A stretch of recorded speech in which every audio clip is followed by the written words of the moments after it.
Hello, everyone. Welcome, and thank you for coming today. I want to introduce our very special alumni and keynote speaker, Thomas Bressler. Thomas? Oh my goodness, what is up, everybody? Man, welcome back to the real world. It's so nice to be here today. Before I get started, I definitely want to say thank you to Trish, thank you to the Milgard staff, thank you to all the speakers, thank you to all the volunteers that made this happen today. Like, I am beyond appreciative whenever I get the chance to come home. And it doesn't matter where I live, it doesn't matter where I go. Like, when I think of home, I think of Tacoma. And when I think of the greatest experiences I had while I was in Tacoma, they were right here. Again, like Trish said, if you don't know anything about me, again, my name is Thomas Bressler.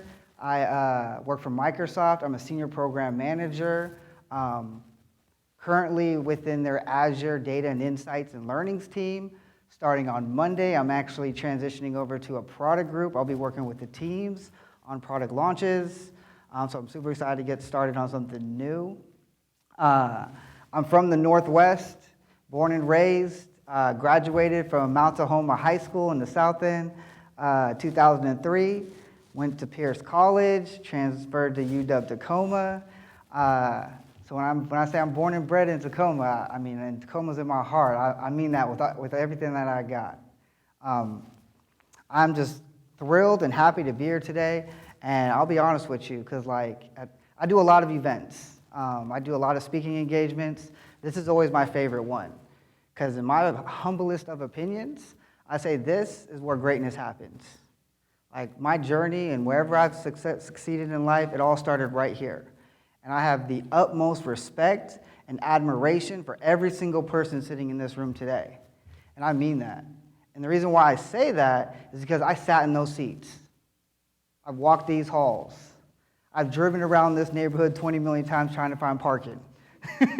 Trying to running up and down these hills trying to get to class. I'm gonna lie, I was walking down the hill, I got like low-key butterflies in my stomach, like I'm walking to class and I forgot like an assignment was due or there's a test today that I wasn't quite prepared for. And that's funny how I think that's a feeling that never leaves. But again, so thank you all for being here.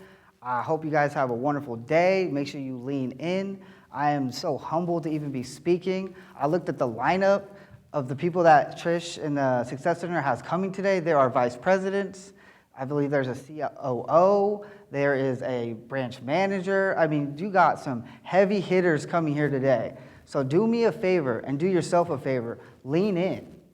Don't just sit in the back quietly. Don't just sit in the back idly. Like, take advantage of this. Like, you have some people with experiences, some people that have been through some stuff, some people that have reached levels of success that are willing to share their journey, willing to share their story. Ask questions, get engaged, and don't let this day just slip by you. All right. So I thought about a lot of different things that we could talk about today. Like, I do lessons on personal branding. We talk about resume building, networking, how to find a job during COVID. But when I really think about what would be the most value add in my humblest of opinions is that I don't care where you're at in life. I don't care where you started, where you're going, where you're at. In my 36 years on this earth, there's one thing that I only know for sure, is that you're going to reach and hit some adversity at some point in your life. Like, I heard a saying that you're either just coming out of some adversity, currently in some adversity, or there's a storm coming on the way that's going to bring some adversity and struggle into your life. And your ability to persevere, your ability to believe when no one else believes is what's going to, what I believe is that's going to be the difference between someone being average, someone being good, and someone being great. When I look around this room, I see greatness. The fact that you're here today, despite everything that's going on in the world, that means you have greatness in you. And it's not my job to tell you what to do to succeed, because I believe there are so many paths to success. Success looks like so many different things to so many different people. I would never stand here and say, if you follow these things, you will be successful. It's not what I believe. But I do believe that if I do have a job, it's to try to motivate you and inspire you to not only recognize that you have greatness within you, but then to help you pull that out in whatever form or fashion that looks like.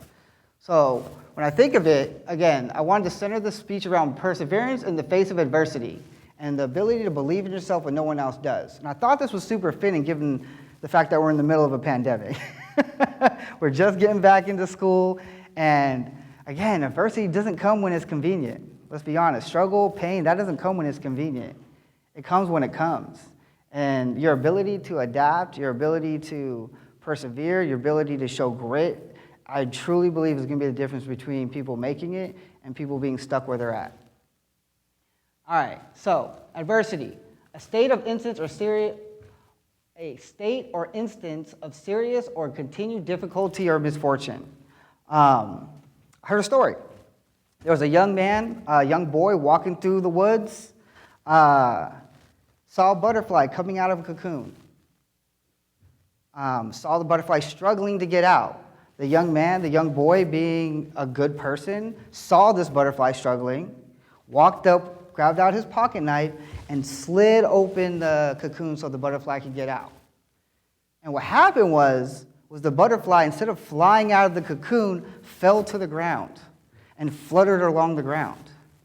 And even though the young man's intent was in the right place, what he didn't understand is that the butterfly needed the strength that it was gathering to get out of the cocoon, needed that struggle to give it the right amount of strength to be able to fly. And by him cutting it open, cutting the cocoon open, the butterfly didn't actually fully develop. Right? So even though his intent was good and he was just trying to help, he actually ended up hurting the butterfly more than he helped. And that's something that really, really resonated with me when I heard it, to be honest with you, because at the end of the day, I've been very blessed and I've been very fortunate. And I truly believe I am the man I am today and the character that I have today, and I live with integrity, I respect others, I work hard, I take care of my family, and I am the way I am because of the struggles and the adversity that I have faced over my life. Yeah, I feel blessed and I feel fortunate and I feel appreciative that I was able to go through some things that helped mold me in the type of person that doesn't give up, that goes after what I want, understands that I'm not going to always get that, but how do I act and react to those type of situations? One of my favorite people in the entire world, Oprah. I mean, one thing, and just a low-key some advice, if you want to be great, study the greats.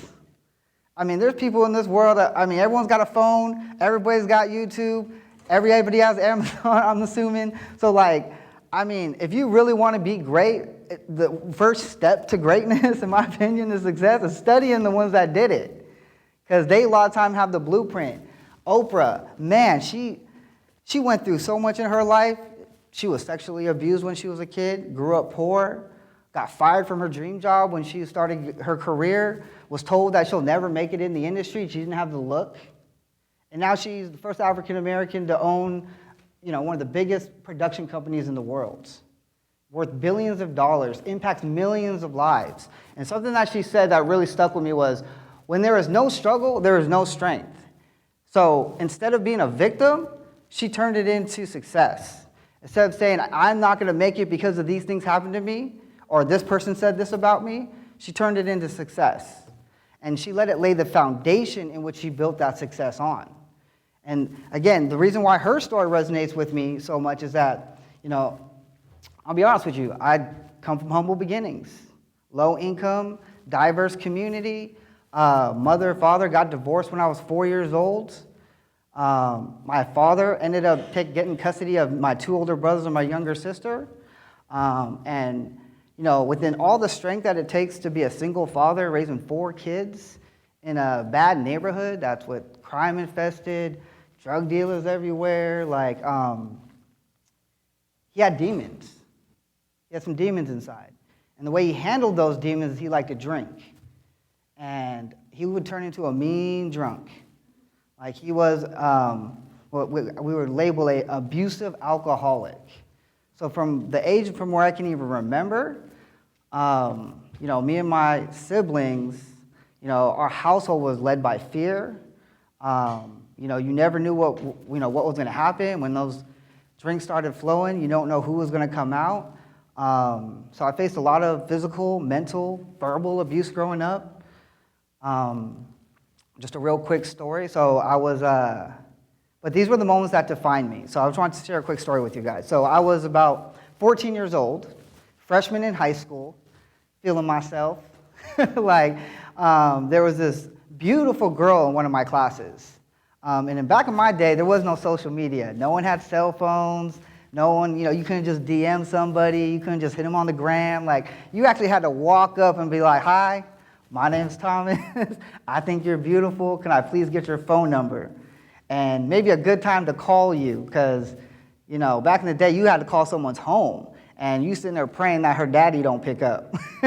you know what I mean? So, I finally get this young lady's number, and I'm feeling good. And again, we didn't have no cell phone, so it wasn't just like, "Here, let me give you my number real quick." What we would do is we would write it on her hand.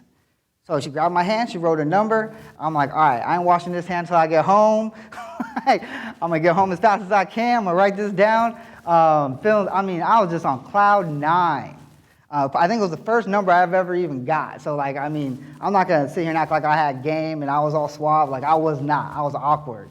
So just to get a girl's number was the highlight of my freshman year. But I get home. My dad's already home. I get in the door. He goes, "Who's here?" I'm like, "Oh, it's me, Dad. It's Thomas." He's like, "Well, go get me a beer." I'm like, "Yeah, I got you. No worries." Go grab my dad a beer. Hand him, pour it, whoop, we're good. Hand it over to him. And he sees the number on my hand. And for him, that was an instant click. He was like, "Oh, you got a tattoo." I'm like, "Oh, no, Dad, don't." He's drunk. I could tell by the way he's slurring. I'm like, No. And before I could explain myself, he's like, "No, that's a tattoo. You joined a gang? Is that what we're doing now?" I'm like, No. So I go to wash it off. So I go run to the bathroom, wash it off, scrub it out, and I go back to show him. And at that moment, he grabs me, and he throws me across the room. He starts hitting me a little bit, and which was nothing unusual, to be honest with you. I'm going to be real. My dad wasn't abusive. One time he threw my sister down so hard, she broke her collarbone. You walk in my house, you see holes in the walls, and it wasn't from paintings or someone get punching it. It was from him grabbing us and hitting us up against the wall and breaking through the sheetrock. So this was actually nothing new. This is something I was used to. But this time was a little bit different. And what he did was that he grabbed me, he put me on the bed, and he started putting his hands around my neck and starting to push down. And at this point, I'm feeling the whole weight of a grown man, and I'm only 14 years old, pushing down on my chest. I'm feeling the last few breaths that I have leave my body. And I'll be honest with y'all, in that moment, I didn't fight. I didn't struggle. I wasn't worried. I wanted it. I'll be honest with y'all. After 10 years, 15 years of abuse, I was like, this is going to end this. I can't even live in fear no more. I don't want to have to, walk into my house every day worried about what's going to happen. That's supposed to be your safe haven. I don't want to have to live under the pressures if I don't bring an A home from class that I'm gonna get beat down. I couldn't handle the abuse. And my dad he would say crazy stuff to me. He'd be like, "You know what? I'm glad I have 2 other boys because they're going to be successful in life. You're a lost cause. When you go to jail, not if you go to jail." He said, "When you go to jail, don't call me. I will not pick up." Matter of fact, I should have stopped at 2 kids. And I heard this my entire life. You ain't going to be nothing. You ain't going to end up nothing. And you hear that your whole life, you start to believe it. As much as you don't want to, and this guy's a little bit crazy, you start to believe it. So in the moment, as he has his hands around my neck, I'm actually wanting it. I'm like, "Go ahead. Do us both a favor." You know what I mean? I feel like you don't want me here. I ain't trying to be here. Let's get this done. And just as the last view set starts closing in, almost like a movie, and it starts going dark, my 2 brothers bust in the room and tackle him off of me. And I'm so thankful that they happened to be there that day. They could have been at soccer practice, but they just happened to be home, and they happened to save my life. And I'll be honest, I went to school the next day like nothing happened. My dad didn't even remember it the next day. This is another Tuesday, just another Tuesday in the Bressler household. And that day I used to run cross country. In cross country, we wear singlets, which is like a tank top. So I went to practice. I'm going to throw her a little bit, but I'm good. We had cross country practice. We got city finals coming up. And so I just go to school the next day. No thing. And then the day after, I'm in class, and I see someone walk into the class, hand the teacher a note. Mr. Bressler, they need you in the principal's office. And you know how that goes. Everybody be like, ooh. I'm like, oh, and I'm in my head thinking, feeling guilty, like, dang, what'd I do? Like, I don't feel like I did anything. I get into the principal's office. There's a social worker, there's the administrator, and there's a police officer. And I'm like, oh, man, I must have really did something this time. Like, and so they sit me down, and they go, we need to see your neck. So I pull out my neck like this, and they can see the handprints around my neck. I didn't even notice it. I'll be real with you guys. I had no idea they were there. So they see the handprints around my neck. And, you know, growing up with an abusive alcoholic, you used to lying. Like, incidents happen, and, I mean, whether it's the psychology behind you love your abuser, I didn't want to see nothing bad happen to my dad. I didn't want my family to break up. I knew kids in foster care that had it way worse, and I was like, I ain't trying to do that. Like, we okay. And so immediately I jumped into like flight mode, was like, oh, me and my brother, we were wrestling, and it got out. They're like, your older brother already told us what happened. Like, we're not here to discuss if it happened, we know that it happened. Now you have two options. You can either find somewhere to live, or you can come with us. And by coming with us, they mean go into foster care. And I was like, not me.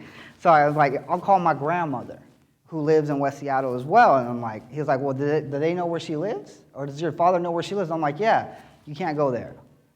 And this is where my mother actually walking out actually really benefited me once in my life. So my mother lived in Tacoma, and my dad had no idea where they lived. I'd maybe see my mom like once or twice a year, Thanksgiving, Christmas, those type of events. And so I'm like, well, I can go live with my mother.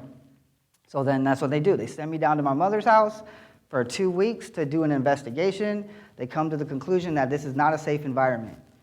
They said my two older brothers, they're big enough to defend themselves, so they can stay, but me and my younger sister, we got to go. So that's how I actually came to Tacoma. And I'll be real with you guys, man, I didn't handle that adversity well at all. Like, you know, I started making really bad decisions. I started getting that victim mentality, like nothing's my fault. My grades started slipping. I was a junior Olympic athlete, ranked 16th in the nation in cross country, gold medalist in track. I was captain of the soccer team for the Olympic developmental program, the state team. Like, I mean, I was in drama classes, chess class. Like, I was involved. I gave up everything. I just quit. I don't know what it was. If he broke something in me, I just couldn't find the motivation to do that stuff anymore. But I quit, and I found myself making really poor decisions. But again, life has a way of, when it knocks you down, it gives you an opportunity to get up. And what happened in Tacoma was, and I don't know, is anybody familiar with the south end of Tacoma? Like, all right, so you feel me? It's an interesting place. Like, if you want to get in trouble in the south end of Tacoma, you're going to find trouble. And trouble going to find you. And that's what happened. End of sophomore year, I end up, and this is why I knew I made some poor decisions. I ended up handcuffed in the back of a police car on campus, Mount Tacoma High School, on the verge of getting called an emergency expulsion. We got in some trouble with some guys that decided to steal some alcohol. I was in the car, therefore I'm an accomplice. I'm going to juvie with them. And I remember sitting in the back of this police car, handcuffed, just sitting there, and the police officer was leaning up against the window, and it was cracked. He was like, I just want to congratulate you for ruining your life. Like, good job. And he was like, it was probably just a matter of time, so let's, might as well just get it out of the way now. And so, and I'm thinking this is the bottom. This is it. Like, and I'm more disappointed in myself than anything else, because I proved my dad right. Like, I just kept repeating that in my head, like, I can't believe I just proved him right. And so, but again, I have blessings. So instead of sending me to juvenile juvie, I got to go through diversion court. I don't know if anybody's familiar with diversion court, but diversion court essentially is like your last chance. Like, they're giving you a last chance, essentially. They say, like, look, some things have happened in your life. You look like, you seem like you have some opportunity to do right. So we're not going to send you to juvie. We're going to send you to diversion court, which it's almost like Oh, can you guys hear me still? Okay, so it's almost like a panel. So instead of going in front of a judge, you go in front of a panel. So now I'm sitting in front of 5 people, 5 strangers that literally are going to determine what's going to happen with my life. Like whether I go to jail or go to juvie, detention center, get expelled from Mount Tacoma and have to go to one of the alternative schools. And, we go through the whole situation. This was the first time in my life that I didn't blame anybody. They kept asking me, like, what happened? I was like, I was with a bunch of guys. I knew what they was doing was wrong. I should have got out of the car. I didn't, and now we're here. But I told them, I promise you, if you give me a second chance, it'll be the best second chance you've ever given anybody. And they were like, okay, we'll give you a second chance. But guess what? This is it. You mess up one more time, you're going straight to juvie. And then they convinced Mount Tacoma to actually let me back in as well. So then I didn't have to go to alternative school. And the blessing is that at the time, Mount Tacoma was one of the lowest performing schools in all the state of Washington. They called it a dropout factory. Most kids just waited till they were 16 so you could legally drop out, and they would drop out.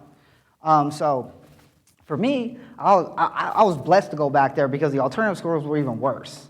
So, and at the time, Bill Gates and Melinda Gates and the foundation and Warren Buffett started giving what is called an Achiever Scholarship, which is a full ride scholarship to any school in the state of Washington.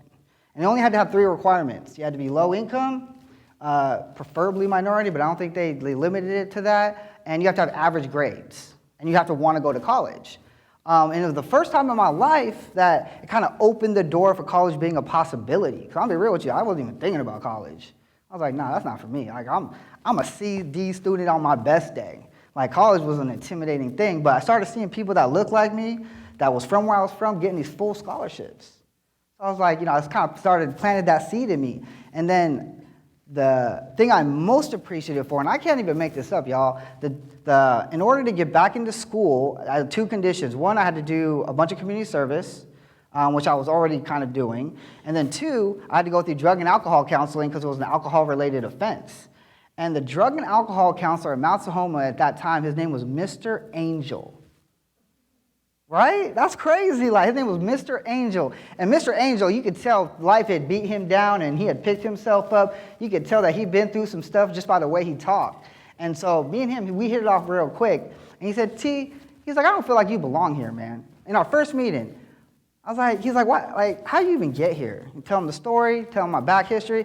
He was like, man. He's like, if no one in this life has ever told you that you got greatness in you, let me be the first one to say that. You got greatness in you. You don't belong here.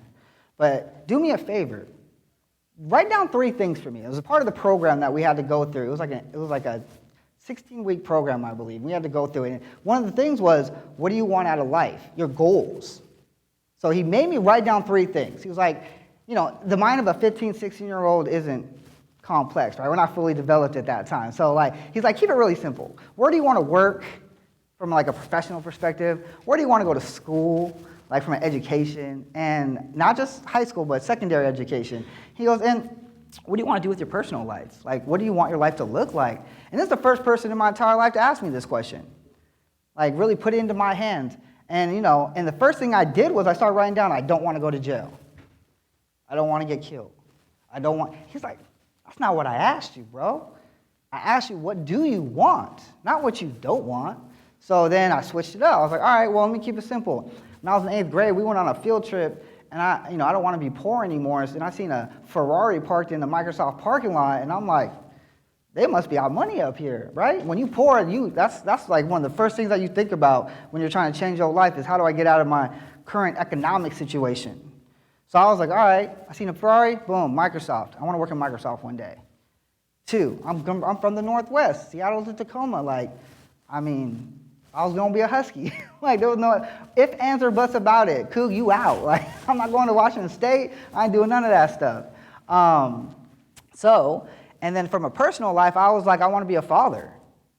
Like, I want to be able to raise a family and be in a family that's loving and supportive and everything that I didn't have.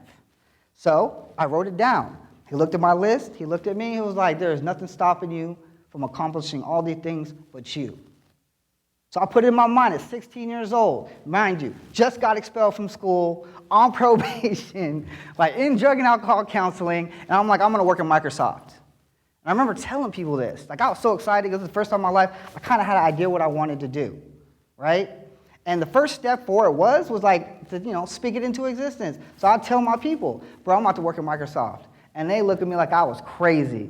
Like, bro, you're not even good with computers. Like, you got like a C- in math.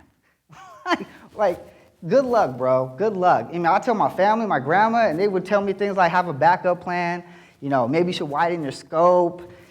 Microsoft, you know, that's kind of a bit, I got aspiration. And at the time in my head, I'm thinking like, I'm gonna prove all you haters wrong. Like, I hear what you're saying. I know it's coming from a place of love, but my goal in life is to prove you wrong. And the first step was getting that scholarship. Like, I got my life together, y'all, but I knew what I wanted at this point. When I didn't know what I wanted, I was everywhere. As soon as I knew what I wanted, boom, I want that scholarship. My grades got up, I got into honors classes, I was captain of the soccer team, volunteering, Teens Against Tobacco Use in my community, joined student government. Like, I turned this ship around, and I'm like, I need one of those. And I'll tell you right now, one of the proudest moments of my life was getting that scholarship. And the best part was I used my pain and I used my struggle to get the scholarship. Like, instead of writing about, hey, I, was volunteering in my community and this was what's going to make me a better person, I was like, nah, I survived childhood. My pops tried to kill me when I was 14 years old, and he almost succeeded. But I'm still standing. And those essays is how I got the scholarship. So now, boom, full ride scholarship, end of junior year, life's looking good. But guess what? Adversity likes to come back at the most unopportune times. My younger sister, 2 years younger, comes up to me, sophomore in high school, 15 years old. I'm pregnant. I'm keeping it. And I'll tell y'all, man, because at the time I'm looking at colleges. I'm trying to go to UW Seattle because UW Tacoma at the time didn't accept freshmen. They only had transfer programs at UW Tacoma. So I was looking at UW Seattle, but I'd have to move to Seattle. And as soon as my sister told me she was pregnant, I was like, all right, no, you ain't pregnant, we pregnant. I ain't going nowhere. We live with my mom and my stepdad, who we don't even know how they're going to react to this situation, whether they're going to kick her out. We don't know what's going to happen. So I'm like, I need to get a job, I need to be stable, and we're going to take care of this baby. So that's what I did. I talked to a few of my friends. I'm like, where are you going to school? Like, we're about to go to Pierce College. I'm like, all right, bet, say less, let's go. I was like, I'm going to go to Pierce College, get my AA, UW-T, direct transfer, business school. I'm in, got a plan, let's go. I wish it was that easy. I wasn't prepared, because when you work full-time and try to go to school full-time, I know some of y'all feel me on this, it's tough. That is one of the toughest things out you can do, man. Anybody that's working and going to school full-time, you have my utmost respect and admiration, because I know how tough that is. It's hard to, find, prioritize, and balance when you're trying to pay the bills and you're trying to study. I'll be real with y'all, man. It took me 7 years. 7 years to get my 4-year degree. We don't call it Pierce College. We call it Pierce University, because you ain't getting out of there in 2 years. But I was lucky, man. I was a student athlete while I was there. I played soccer. I had a great job with a program called Gear Up, gaining early awareness and readiness for college, which I was in the high schools. Just because, again, I know people's situation. I have a deep empathy for what people are going through, because I understand what it takes to succeed or be successful to that point at least. So life is going good. My sister has the baby. She moves out at 17, and we actually lived right up here across from St. Joe's on Hilltop off of 19th. I don't know if it's nice now, but back in the day, it was not. Hilltop was not a nice place. Yeah, so we getting there? But it keeps you on your toes. So again, as much as it sounds crazy, I appreciate my father. I'm glad to have gone through. I don't wish it upon no one else, but I'm glad that I went through what I had to go through, because I had to learn that grit is the most important thing. So there was an adversity. It's my Gary Vee. I don't know if y'all listen to Gary Vee, but this dude legit. You may want to make sure no kids is in the room, because he likes to drop a lot of F-bombs, but he's one of my favorite businessmen and motivational speakers. But he said, adversity is the foundation of success, and I believe that with all my heart. I don't think I would have the fortitude to get through 7 years of school without the lessons and the strength that I got from all the struggle and adversity that I faced. So, but I will say this. Bill Gates, one of my favorite people. One of the things I love about Bill Gates, he's going through some stuff right now, but when it comes to his business acumen, this dude's like what I would call a gangster. He is a G. But people often don't know. They look at Microsoft and they see his success. They don't see the failure. His actually first company that he started, Trafo, I think it was called Trafo Data, where they were taking like data from traffic cams and things like that, and then trying to do, build some sort of data models off of them. Epic failure. epic failure. Him and Paul Allen together. They're like, it just didn't work. We tried. But the lessons they learned from that was the foundation that laid and paved the way to Microsoft. The research that they did right at UW in Seattle, they attribute all the research that they did and the lessons they learned through that gave them the motivation to build Microsoft. And again, man, that just resonates with me because I'll be honest with you, man, school was not my thing. 7 years of it, and I struggled. I failed over and over and over again. What I learned is that my mindset regarding failure needed to change. So I was the type of kid, again, as funny as it sounds, so I currently I do statistical analysis to find data and insights in order to help our Azure customers, have a better experience on our platform. Like I'm running statistical analysis across $80 billion systems. I failed statistics twice. I failed quantitative method right here. Because at the end of the day, for me, when I thought about failure, and I used to write this on all my notebooks, failure is not an option. But for me, failure isn't about actually failing a class or doing bad. It's about quitting. You know what I'm saying? I told you, when I went through what I went through with my father, I quit. I quit everything. I was a junior Olympic athlete, y'all. 16th in the nation. That's an All-American. I could have went to college on a scholarship. I quit. I was, again, top of my game in soccer. ODP, Olympic Developmental Program, captain of the state team, on my way to regionals. Quit. I was actually taking acting classes at a studio up in Bellevue, trying to get a career in that. Quit. And at some point, when I got in trouble and I had to go through the alcohol counseling and I met Mr. Angel, I decided I'm not going to be a quitter no more. I'm not a victim. I'm going to turn my pain and I'm going to switch it up and I'm going to go somewhere in my life. I already know where I want to go. UW, Microsoft. I got a path. I got a vision. Now, no one believed in it, but as long as I believed in it, that's all that really matters. So there was a study done. I don't know if anybody's ever heard of Angela Duckworth. 2013, they did a TED Talk about grit. So they did a study across, I think it was the south side of Chicago, thousands of students. They gave them a survey, and they were trying to measure what was the difference between the kids that graduated versus the kids that didn't graduate. And was it IQ? Was it home life? Was it economic situation? What was it that some kids succeeded and some kids didn't? And what they found was it wasn't the IQ, it wasn't the home life, it wasn't that a kid had a better, upbringing. It was grit. It was their ability for them to be able to find perseverance and passion for long-term goals, to be able to sustain it across a long time. And it's tough, y'all. Again, 7 years. For someone that hated school, 7 years was a long time. But I failed that class, I come back the next quarter. I failed that class, I come back next quarter. And I challenge y'all, straight up. I know what y'all going through. I've been here. I know the struggle, the energy, the time, the sweat, the tears that goes into trying to succeed in this school. For real. And you got my respect because you chose this. You chose to do this. That's when I say there's greatness in every single one of you. You chose this. That's what tells me. Because y'all could have went to an easier discipline. There's easier majors out there, but you wanted a business degree. And I'm assuming you want it for a reason. And grit is what's going to get you there. Staying with it and sustaining for a long period of time when it gets hard. Because it's going to get hard, y'all. I'll be honest. If it was easy, everybody would do it. Everybody would graduate with a great degree. Everybody would work at Microsoft. Everybody would make six figures. It's not easy. In my neighborhood, there was a study done, College Success Foundation did a study.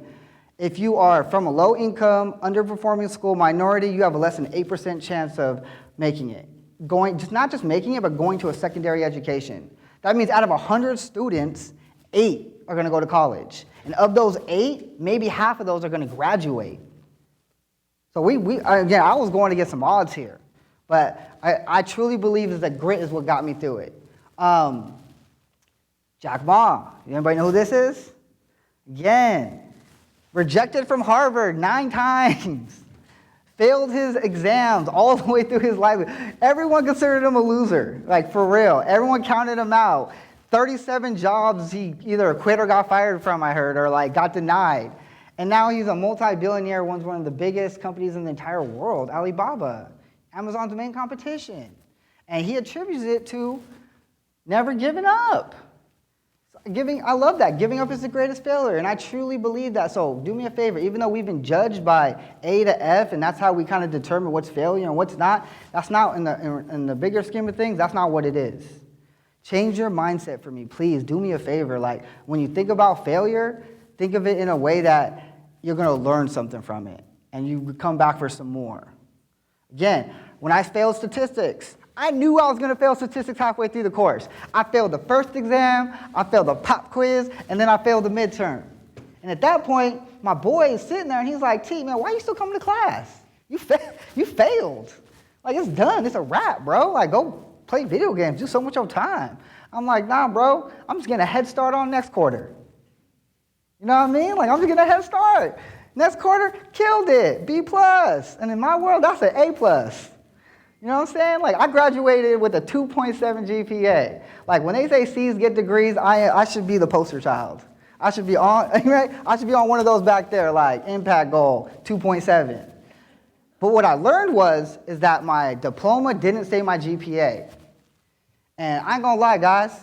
I work with some of the smartest people I've ever met in my entire life. I work with people from Harvard, Stanford, Ivy League schools.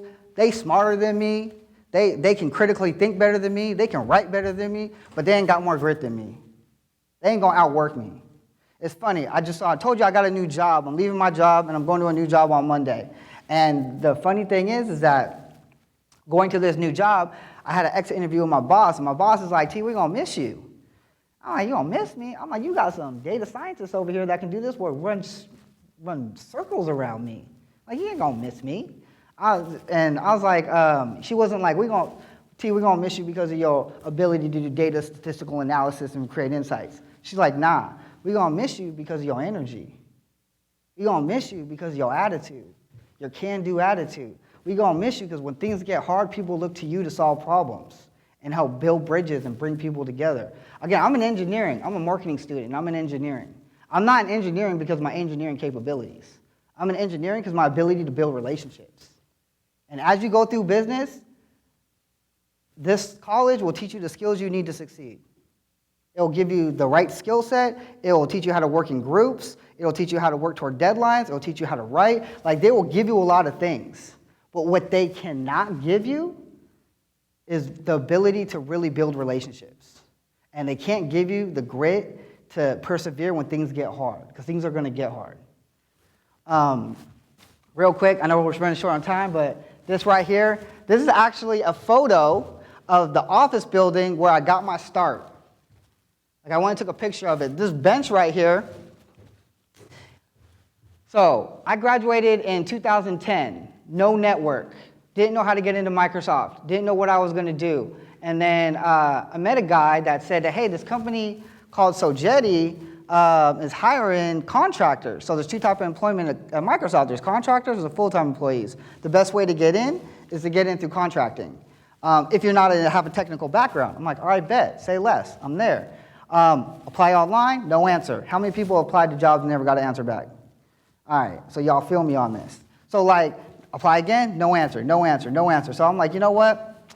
I ain't taking no for an answer. I put on my suit, I printed out my resume, and I went there.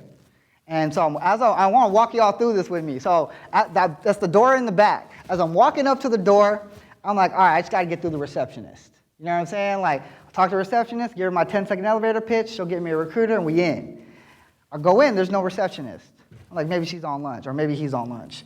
I'm looking at the desk, I'm like, I don't think they got a receptionist. And then there's a door to the left. I'm like, all right, cool. There's a doorbell. I'm going to ring the doorbell. Doorbell is unplugged. I'm like, dang, like, what's going on? All right, you know what? I'm going to knock. Knocked a couple times, no answer. All right, I'm gonna go wait. I sat on that bench for 2.5 hours. And I ain't gonna sit here and act like I sat on that bench with confidence. I sat there like, what am I doing? Like, who does this? Like, this is a little bit crazy, but I want it bad. So I'm sitting on that bench, and I'm thinking, everything's going through my head. My dad telling me I'm a loser, people telling me I can't do it, and this is the closest I've ever gotten to getting a job at Microsoft.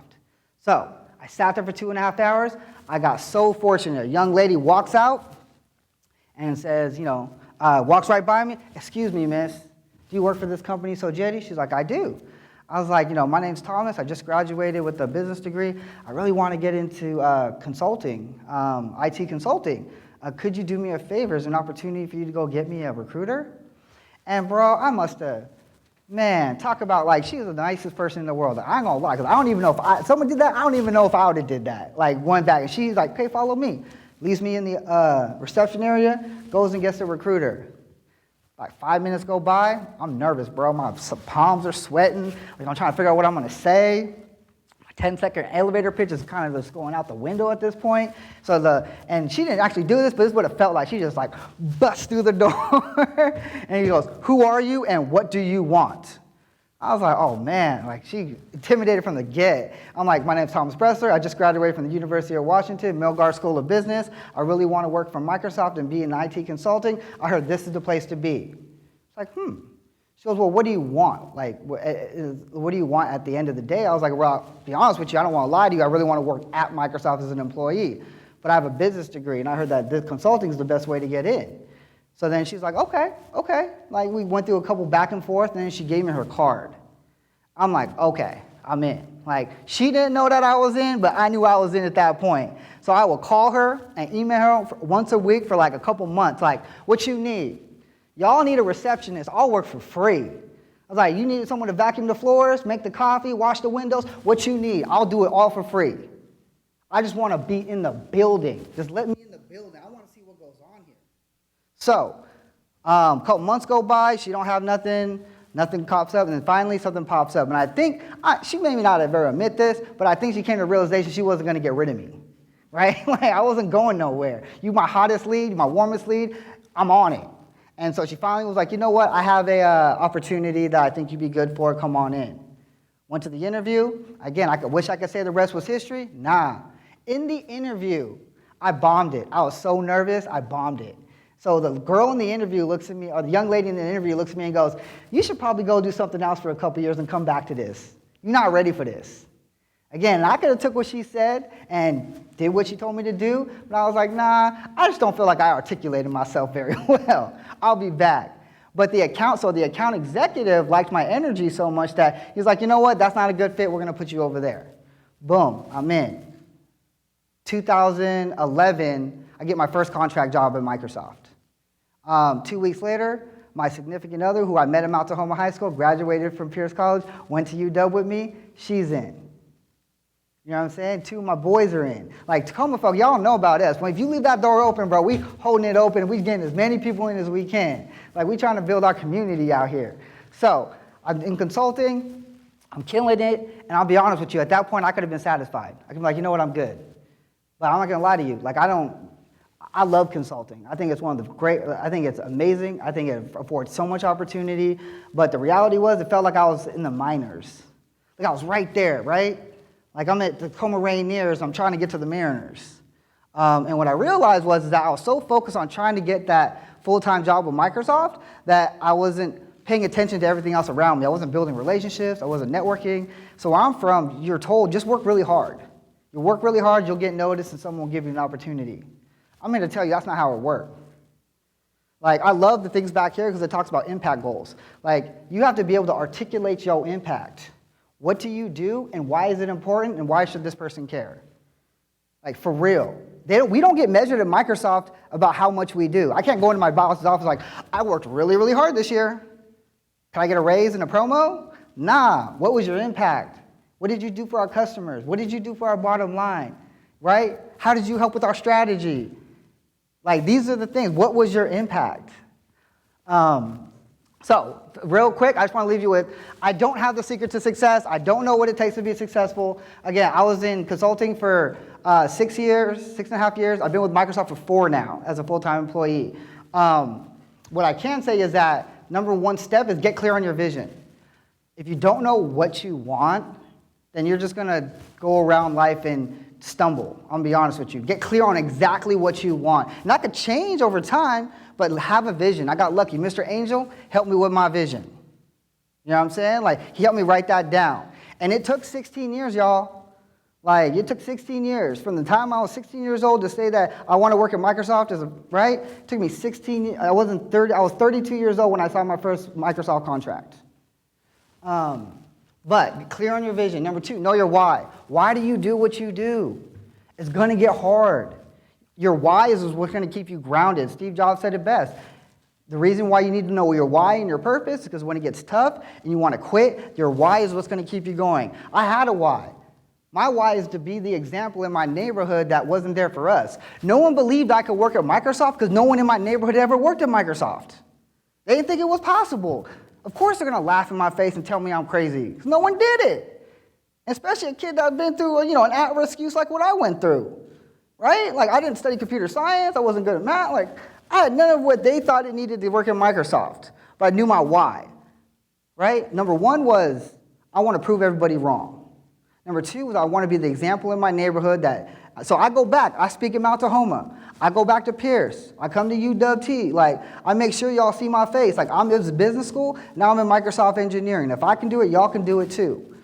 And then 3rd was to make sure that the people coming behind me knew the blueprint. I'm trying to create a blueprint, a process that we can go through. I'm happy to say I feel like it's working. My younger sister, teenage mom, 5 kids, got her degree at like 28. She came in, she's in the military, in the Air Force. They came back from New Mexico. I'm like, all right, bet, you got your degree? All right, we get you a Sojeti. I told her how to network, what to do. She was there for 2 years, full-time employee. That's progress. It took me almost 7 years. She did it in 2. That's progress. My boy, I love him to death. His only downfall, he's a coug. I don't know why he went to Washington State, but he decided to. He just got his offer. He graduated school, came with us, started working in consulting. 3 years, 8 months, he just got his Microsoft offer. And he has a fashion degree from Wazoo. Bill Gates said it best. It don't matter what degree you get, as long as you get a degree. But if you get a business degree and you're going the extra mile, I'm telling you right now, you're setting yourself up for success. The 3rd one, teamwork makes the dream work. I teach this to my son. I'll be straight up with you. You show me any successful person, I'll show you someone that helped them. Steve Jobs, Wozniak, Bill Gates, Paul Allen, Michael Jordan, Scottie Pippen. You ain't doing it by yourself. I've been very fortunate to meet enough people in my life that have helped me and guide me. Like my mentor, man, this guy named Dave Chin, been in the game 25 years. I wouldn't be working for Microsoft if it wasn't for him. I got mentors, I got friends, and my job is to pass that information down the line. So again, build a community. If you don't have a community to join, you be the community. You start building it. There's a reason why my sister, my girl, my best friend, my cousin, 2 of my homies all work in Microsoft or in contract consulting. We build in a community. The last one is patience. Oof, this is the big one, y'all. And I don't know, man, like, people, I hear, like, the reports talk about how, like, this generation is impatient because social media. I think a big part of it is we tend to compare ourselves to other people. Right? Oh, this person graduated and they're doing well. I should be doing the same thing. Don't be on no one else's pace. Be on y'all pace.